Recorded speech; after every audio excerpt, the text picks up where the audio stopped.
Hey, what's up, guys? It's Alex. And Kush. And we are here with episode 1 of Flashback, or what was it? Blast to the Past? Blast to the Past, or Back to the Future. That's a banger of name. But it's not the future because we're going to the past. Oh, fuck. Okay, but anyways. Tell them what this series is. Basically, I want to do a series where we revisit old albums that we really liked, or we didn't like, and see if our opinions have changed, all that shit. And if you do not know, it has recently been the 10-year anniversary of Eminem's Something If album, Recovery. And as always, in Slavic Gang fashion, we are a bit late to it. We are late. But yeah, we are going to do a little... we're going to break it down. We're going to have a couple sections. We're going to do a little, what is it called when you look back on something? It starts with the R? Retrospect? Yep, there's the word. Jesus Christ, you need to go to college, Alex. I already have. It's been a minute. Yeah, but it's going to... So let's start off. Initial album thoughts. When you first heard it, probably not 10 years ago, because I don't think you were listening to it 10 years ago. It was around 10 years ago. Maybe I mean, 9, it wasn't. Maybe 9. It was You around heard the then. full album 9 years ago. I call bull on 20, that. It was. I think it was okay. In 9 or 8, it was either 2011 or 2012. Damn. All right. Not Afraid was the second rap song I ever heard in my life. But you didn't listen to the whole album. I didn't. Yeah, I didn't listen to the whole album until I think 2011, 2012. Okay. I think every Indian our age, every kid our age, their first rap song, or every Indian's first rap song was Not Afraid. Every suburban kid. Yeah, that's the word. One of their That's the first. word. One of Yeah. their first. What was your initial thoughts, and how did you like the album? Did you not? Was it? I had my Eminem listening experience. Eminem was my favorite artist for years, as with a lot of suburban white kids. So I listened to all Eminem's albums. First off, I did it in chronological order, so I was able to experience the disappointment of Encore with everyone else when it came out. You said you didn't hate Encore. What? Oh, you didn't hate Recovery. Never mind. No, Revival. No, what? What? Didn't we just listen to Encore a little while ago with some of the songs? No, as from a Relapse. Relapse present. Okay, yeah, got it. Continue. But so like I listened to it all in chronological order, and it was before I was on the internet in a music sense, so I didn't really know what the general consensus was. So I basically went into this album blind. I think I liked it. Okay. There's some songs I liked from here. The first time you're still talking. If you want to know some of the bangers, I thought Talking to Myself, I really liked. Talking to myself. I really liked No Love, Spacebound, Cinderella Man, and Almost Famous. I think. Wait. You're saying you didn't like the best song on the album? You didn't like White Trash Party? Didn't, believe it or not. Oh, I know I like that song. That may have changed since then. Yeah. But I think I like this entire album except for On Fire. I heard this album with you. I think we listened to it together summer of 2014 or so. Dude, this album was so the nostalgic. summer. Yeah. There was like B.O.B.'s album this summer. Strange Clouds. This album, like a lot of just random popish Battle Scars and like that type of music. We listened to that and it was some Payphone. And no, Payphone was the Maroon 5 one? Yeah, and Wiz Khalifa? I listened to that way before back. Yeah, but that's still a banger. Oh, that was, yeah. Oh, yeah. Back when Maroon 5 made very different music. Not very different music, but yeah. Oh, man. This album is very nostalgic, I'll say that. But yeah. I love, when we played this album pretty much a whole summer. This is also where we idolized Eminem because it was lyrical rap or nothing at this point. Mm-hmm. I think I was a little bit less, I was still growing I was still more into the poppy rap. Yeah. This was the first album where I actually realized that people listen to whole albums. Before that, I didn't really understand the concept of people listening to albums. I always thought they would listen to a few select songs on albums. So for me, this and B.O.B.'s Strange Clouds were the first albums and the first pieces of music that I listened to through the whole thing. And so it was very different because, you know, a couple songs on an album might be good, but listening to a whole album can completely change how you view an artist and music. So that way, yeah. And I will say that this is one of the Eminem albums with every other Eminem album except for Kamikaze that really put in my mind that an album is supposed to be around 20 songs. Jesus. Kamikaze is nowhere near 20. I said except for Kamikaze. Every Eminem album is around 20 songs. I think the deluxe is 21 songs. It's like all of them are like at least 16. Yeah. So what were the highlights of this album? What do you remember more than anything? What do you hate about it more than anything? What do you love about it more than anything? I remember the memories that me and you shared together. The memes. The memories. Thanks for the memes. Yeah, making our Minecraft Let's Play worlds. It's so nostalgic. We're playing Minecraft right now. It's raining. You know when the summer rains in 14? No. It'd be raining, and we go inside, it'd be hot as fuck, and it would start raining, we'd be inside playing Minecraft for like 7 hours straight.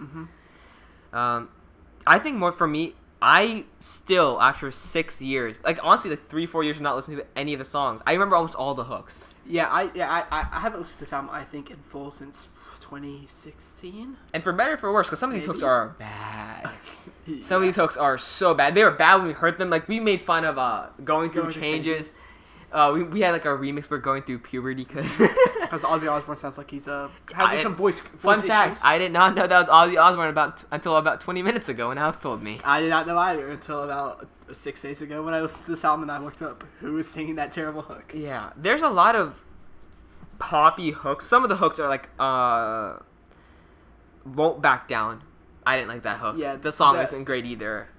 Cold Wind Blows hook is terrible, but I like it. A lot of this album it's terrible, but I like it. But also, this has some of Eminem's biggest songs. Love the Way You Lie is on here. No Love is on here. Not Afraid.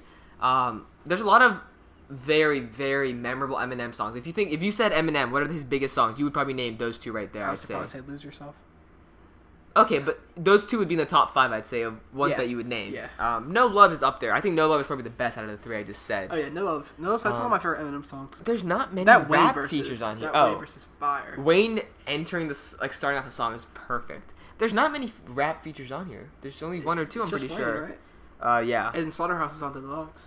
On what, Untitled? No, it's on, I think, like Riders or some shit. Well, it's not on Spotify, so. It's section 1. Yeah, it's not on Spotify.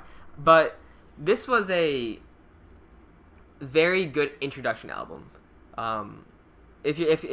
When I wasn't really into rap much, 6-7 years ago, it's very accessible. Because it crosses over to a lot of pop, and rock. And it's shit. like shoes, right? You usually go to the biggest brand, and you get their introduction shoes. But if you're not a sneakerhead, you go to their introduction shoes. You get their running shoes.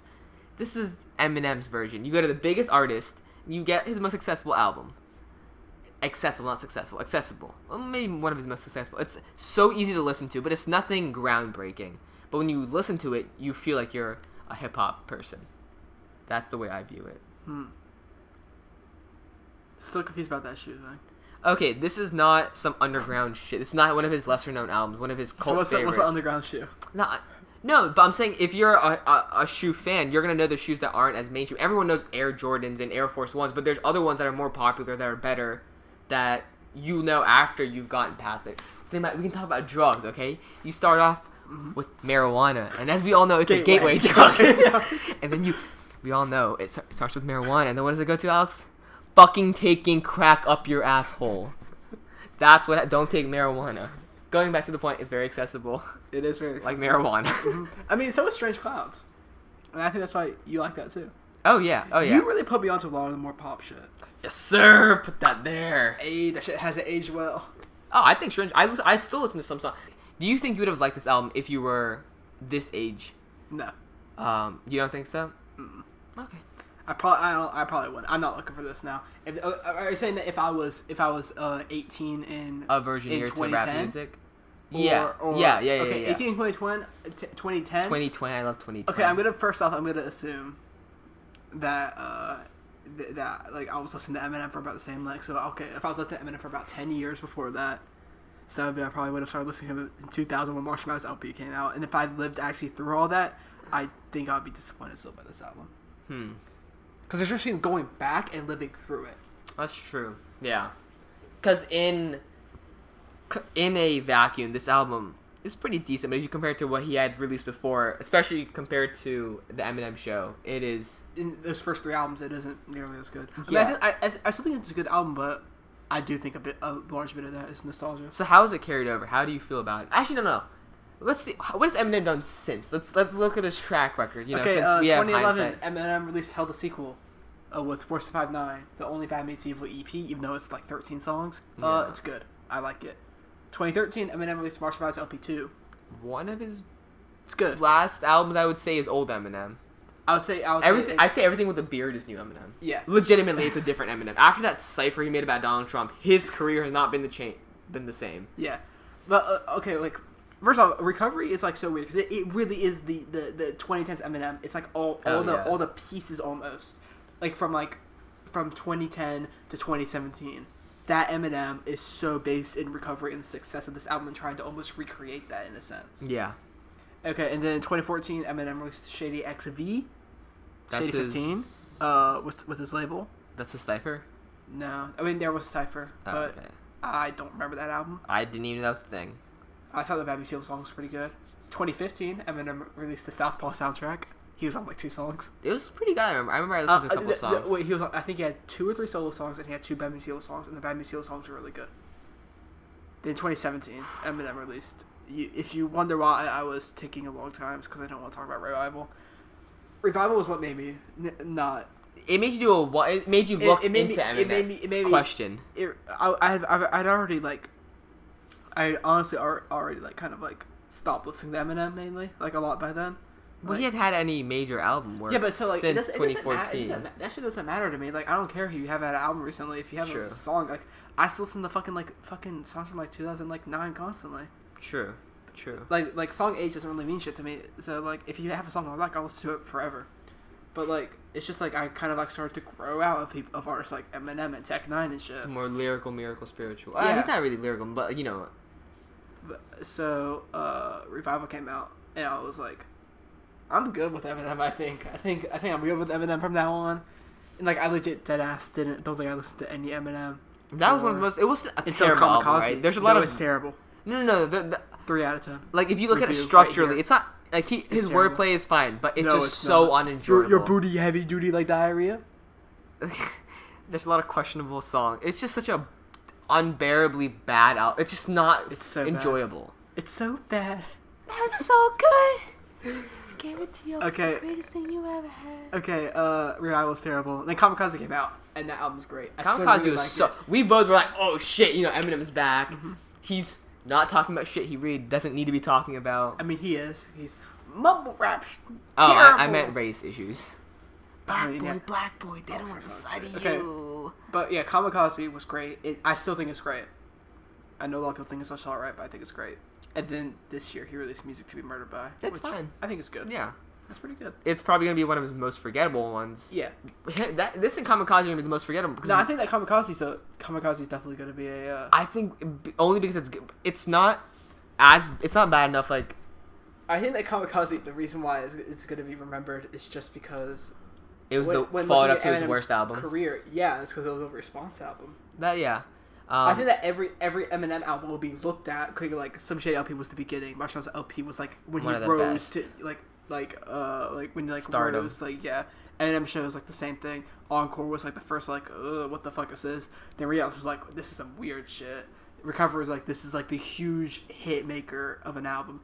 LP2's kind of forgettable honestly at this point. But they're still massive songs. Yeah, they're still like a number one. They're still a number one hit. The Monster was Monster's a banger. Survival and Berserk were also great. Or by great, I mean they weren't great songs, but they did great commercially. Yeah. And then Revival was good remember for being ass. And then Kamikaze is just like response. And then Music to Revival is just like yeah. I've never heard anyone really mention that album now. Yeah, I mean it's. But Kush, what are your opinions on Recovery in 2020? So, I'd say Recovery is full of classic Eminem one-liners, punchlines, just weird, typical Eminem shit. It's very Eminem. It's probably one of the last times you get authentic Eminem. Yeah, he definitely has better humor on this album than he does now. Like there were times in the song where I was like legit like I was chuckling out loud. Like his penis jokes, his Slim Roethlisberger jokes. Mm-hmm. I can't like his. I'll spike that bitch like a football. Yeah, I think there's a Michael Vick line in here too. Yeah, there's a Michael Vick. I'll kick you, bitch. Like there's something about Michael Vick. I just remember that. Yep. Eminem has always been a provocateur. He is not one to mince words. The album opens up with "You can get the dick, just call me the ball sack." Yeah, that's how you know it's a classic. It's fun, but see, like, I can't hold it to the same standard I would now because this album didn't come out now. I can't. Okay, it does hurt it a little bit now, but in retrospect, I have so much nostalgia attached to it that I don't hold it that much against it. It's such a fun album to listen to. There's so many hooks, good or bad, that I remember, and I know every word to, mostly because they're bad. Yeah. But some that are great. There's a lot of some of them are very questionable. Like, why the fuck did Eminem even think that was fine to release? Like on You're Never Over. Yeah. You never go. Or Spacebound. I think Spaceman is fine. I think that is ass. But then there's a lot of like Cinderella Man's great. Yeah. The one with Wayne is great.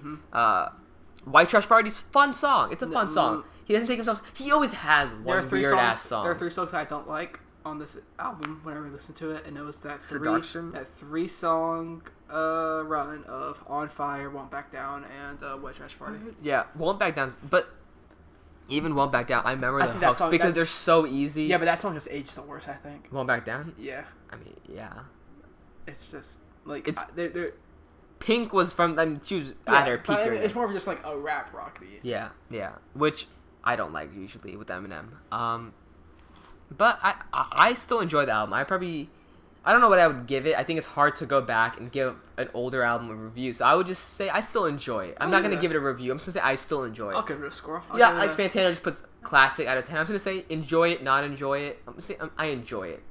Because I think the biggest testament is if you're still listening to an album and you enjoy it after 10 years, that's the biggest testament of an album. Going back to it, I will give it a score because I'm not what the fuck shit like Kush. I'm not like... I'm on that deep shit. Yeah. I'm on that deep shit. I think it's like a 7.5. It's good. Yeah. I mean, I don't think a number really makes sense for an album that's old, like 10 years old. Because a 7.5, okay, but how often do you listen to it? Not very often. Do you enjoy it when you listen to it? There's some 7.5s that I would never listen to again. I'm probably not going to listen to many albums I get 7.5 to this year. Yeah. I still listen to it, this one. There's some songs that are just great on this, and some that are I will say, forgettable. Honestly, because I haven't gone back to any old Eminem since Revival, honestly, so I'm probably going to go back to a few more songs. Yeah. So I'm going to be in my rotation a bit. Maybe No Love Again. That's it, honestly. I was like, oh man, I didn't remember Vane. I was calling him Vane for some reason. I'm talking fast. I don't remember Wayne's verse being this good. Yeah, I forgot Wayne's verse was that. Throw fire. dirt that on Wayne me. Verse is Grow so wildflower. I don't know what that means, but it sounds good. It's looking at 2010 rap memes of Eminem fans trying to justify why Wayne was on the song. Do they not like Wayne on the song? No. Why? Because Wayne was like the figurehead of trash hip hop for years. Really? When it comes to like white suburban boys making memes. So when was he like at his god level where people loved him? Well, in general, 2006, 2008 was probably peak Wayne. Wasn't that around where T.I. was at his biggest too? When he was dropping all the dedication mixtapes and all the other just mixtapes, then like Carter 3 and shit. Yeah. Yeah. This is. No, I don't think either one of us would say this is his best album. I think it's easily his most accessible one, and honestly, it might be one of his most long-lived ones, other than Eminem, the Eminem show. I think Marshall's LP and Some Shady LP are still. For me, this one is probably. They have more songs I'll go back to. Oh, okay. I haven't listened to those ones in a long time. We're thinking of doing more albums. We're thinking of doing a lot of Kanye's discography before Yeezus and before. Thinking of doing Strange Clouds, like we said. And like some other albums I'll have 10-year anniversary. Rage in the Machine by Joe Budden. Yep. It's a more recent one. It's 5 years, I think. 4. Okay, 4. But yeah, are there any albums about in the 4 to 4+ year range that you would want us to review? Yeah. Go back. Please don't say some obscure artist no one's ever heard of. Actually, no, say that because honestly, I want comments. Yeah, say that. But honestly, like, I don't know if we're gonna do this series if we can review old albums or albums we've already heard. Or it could be albums that only one of us has heard. I think we should do albums we've both heard because part of the thing is seeing does it still I guess we could see like is this great album like a Tupac album really that good now? We could do a different series for that. We could do All Eyes on Me. It's 17 years long. Worst Tupac album in my humble opinion. But yeah, guys, tell us what albums you would like on this series. Like, comment, and subscribe if you want to. Please do it. And goodbye. Bye-bye.